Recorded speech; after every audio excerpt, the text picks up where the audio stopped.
I'm Jeannie and let's get Zebra Strong. Welcome to week 3, the letter C.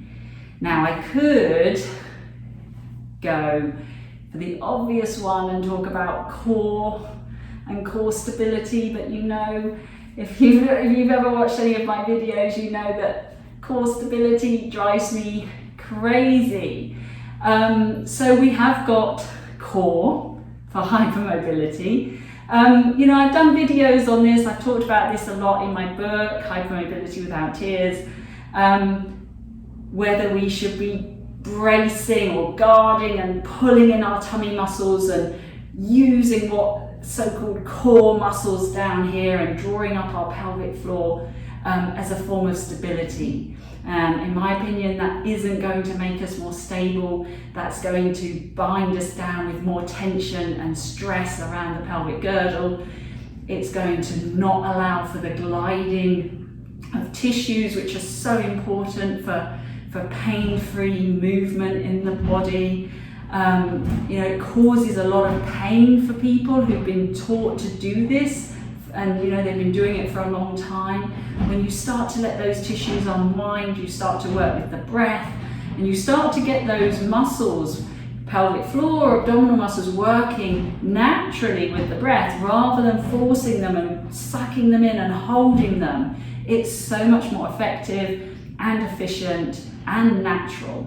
Okay, so core. Okay, I wanted to, from my A to Z of hypermobility, we're going to look at control. So yes, core control, if you want to call it that, joint control.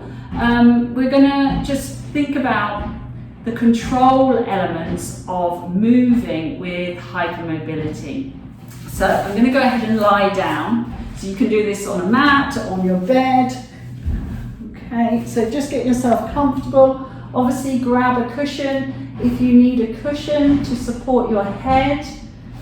Okay, so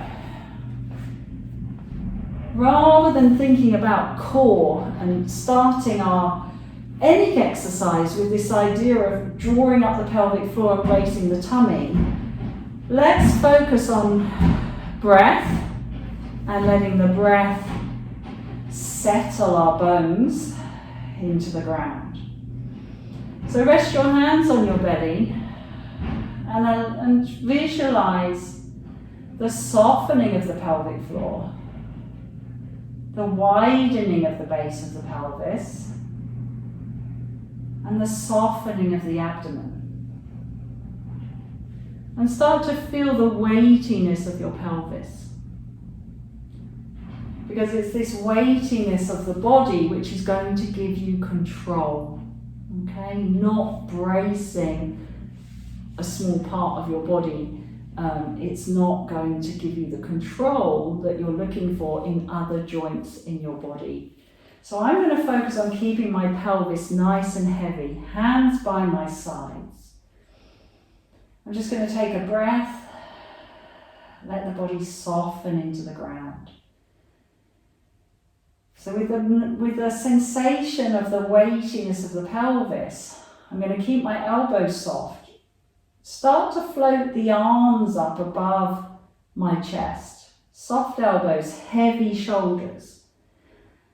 Now take a pause here. Feel the weight of the pelvis really dropping into the ground. That's the stability of the pelvis.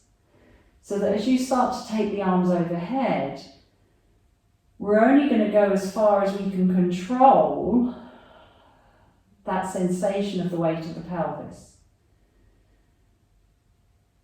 and the weight of the ribs. So if I keep going, because I don't have control of my shoulders, it may be that my ribs start to now come off the floor and my back has arched a little bit. So in terms of control, I'm probably going to go to here because I can still feel my ribs nice and heavy and my pelvis nice and heavy. As I exhale, the weight of the pelvis brings us back down. Okay? So these muscles are going to work very subtly in response to whatever action you're doing. This is obviously not a lot of strain. I'm just lifting my arms up. I'm not moving my pelvis, I'm not moving my legs. So I'm not going to need a lot of abdominal work, a lot of pelvic floor work. I don't need to be sucking in and bracing here to move my arms. It actually restricts me as I do that. So I'm going to let that go, so that as my arms float up and overhead, there's this sensation of gliding, of freedom.